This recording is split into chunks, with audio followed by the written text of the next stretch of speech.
Are you looking to build a simple motor as a school project or maybe just as a weekend project? If you are, stay tuned because how to is starting now.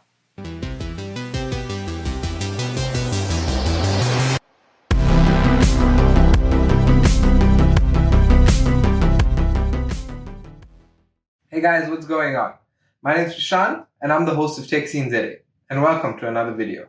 If this is your first time here and you're interested in tech and awesome tech related projects and videos, you can start by hitting the subscribe button and clicking the bell icon so you don't miss any future videos. Before we get into today's video, you might be thinking, Prashant, what the heck happened to last week's video, right? Okay, let me explain. So I've always promised myself that no matter what, I would never miss an upload date. So the past 3 weeks, I've been busy with exams.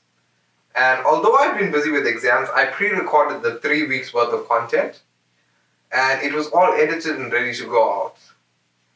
After the first 2 weeks, the videos seemed kind of rushed, right? I'll be honest. And they weren't received as well as I'd like them to be. So I decided to withhold the third week's worth of third week's video because after all, content is king. There's no point in me putting out a video and just for the sake of me saying, you know what, I upload it every week if it's a crappy video. So I've withheld the video. I'm going to redo it a little bit more relaxed and hopefully that will come out a lot more better. So on to today's video. For our simple motor, what are we going to be needing? First of all, we're going to be needing copper wire that isn't insulated. And I'll explain to you why we need uninsulated copper wire a little later in the video, right? So copper wire, we're going to be needing a power source. So I've taken the battery pack with the switch from our previous back to school project. If you missed that, links up there in the YouTube cards. You can go ahead and have a look at that. So battery pack or a power source and a switch. We're going to be needing some extra copper wire, right? This is insulated copper wire for actually making connective pathways. We're going to be needing a magnet. So I have 2 magnets. And we're going to be needing a pin or a safety pin or a paper clip. And I'll explain how we use that in a little bit.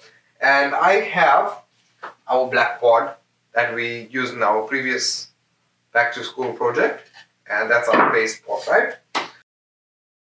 The first thing we're going to be building is our copper coil. So what we need for that is our uninsulated copper wire. We'll take a particular length of this, cut it out. So our copper wire, and we're going to be needing something to wrap our coil around. So you can make a round coil. So you can take anything like a medication bottle or something and just wrap the coil around that. But I've actually chosen to make a square coil. So I've taken 4 identical whiteboard markers and I've rubber banded them together to make that sort of shape. So let's go ahead.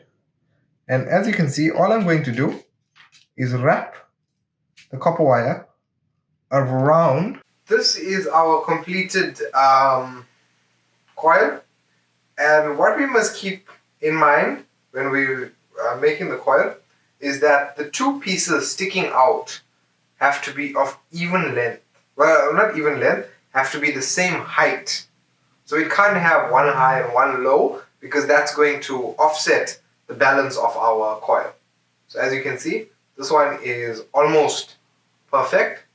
So this is our coil completed. The next thing is our post that our copper coil actually rests in.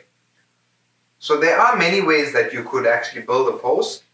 You could use the safety pin, you could use the paper clip, or you could even use our uninsulated wire and actually make, you take the wire and even like that, you could make something that could act as your post for your coil to sit in. Right? So there are many ways to build your post, and it's up to you to actually decide how you're going to be doing that. You take something like a safety pin or a paperclip. So paperclip, same story. We can open up one end like so, and then even if we have, that would be fine, or even if we have to tighten the, oh, I bent it wrong. We can bend this some more and tighten that hole for the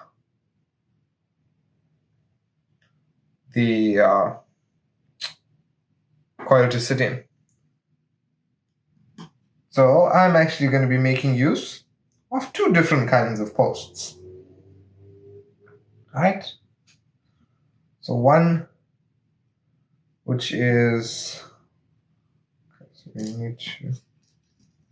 so one which is made out of a paper clip, and the other which is made out of safety pin, right? Just for purely demonstrational purposes, right? So our post and our wiring. I'm going to be needing a nail so that I can mark where the posts for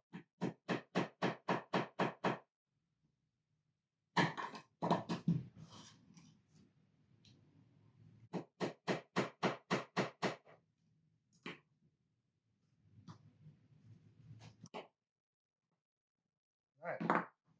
So those two holes are marking the posts for our the holes for our post. So also what we have to remember, I kind of missed this before. Okay, we have to have posts made out of something metal, or not something metal, something that is conductive. Right, and you'll see why shortly. Right, so I need to make sure that the posts are the same height. Next on our build list is actually doing all our wiring.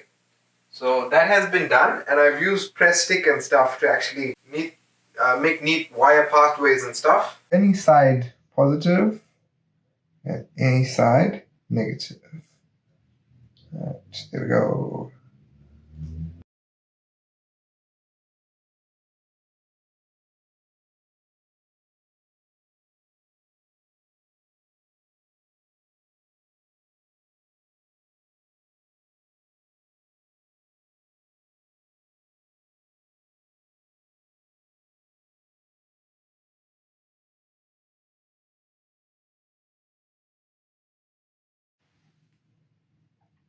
So during these videos, I'm not properly securing the connections and stuff, because directly after this video, the project is taken apart because not like we have a use for it. Alright, so there we go. That is our wiring done. The next thing to do is install our copper coil into our two posts. That leads us to why we've chosen uninsulated copper wire. First is so that the copper wire, the copper coil, can make contact with our posts and allow the energy to flow from the post through our coil and complete the circuit with the power source. The second is so that it doesn't interrupt the electromagnetic field created when energy is flowing through this. If you don't understand what I'm talking about, just hang on a little bit. I'll explain that towards the end of this video, right? What we're going to have to do is abrase this part of the coil as well as our posts to allow this, that electricity can flow through it easily. So that's why we're going to take smooth sandpaper and rub the two ends here, as well as rub the posts a little bit. The other thing left to add is our magnets. Right.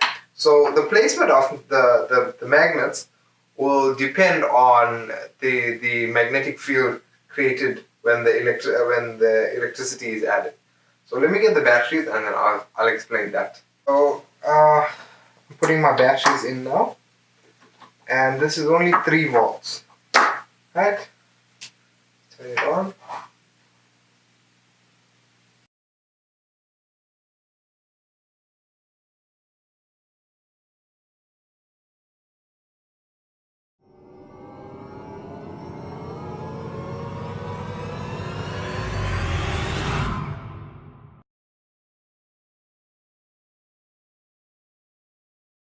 The first problem we had was that the coil wasn't making sufficient contact with the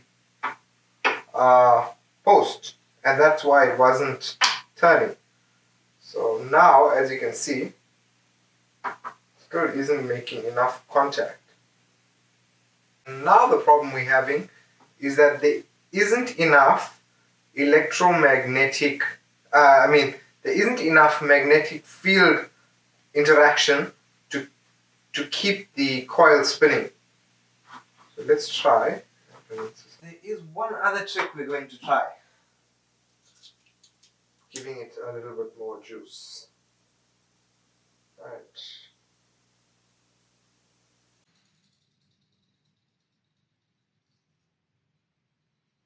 There we go.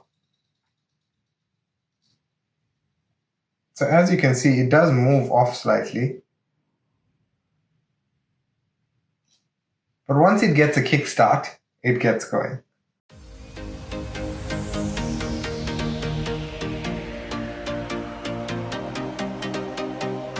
How does it work? When electricity is passed through a wire, it induces a magnetic field within that wire. To determine the way the magnetic field flows within the wire, we use the right hand rule.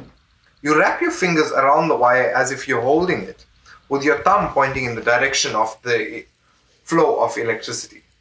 Side note, if you don't know which way electricity flows, it flows from the positive to the negative. Now, your fingers tell you the direction of the flow of the induced magnetic field. Now that we have one magnetic field, with the introduction of another magnetic field, the magnet, the two magnetic fields oppose each other, which now creates a turning effect, thus creating the motion which we call the turning of a simple motor. So this is how a simple motor works, with two magnetic fields opposing each other. And that brings us to the end. Just in case you're wondering, we did get the motor to work without the jump start of our 9-volt battery, and this is it operating without our 9-volt battery. As you can see, just our two AA batteries, and it is turning as fast as it was turning with the 9-volt battery.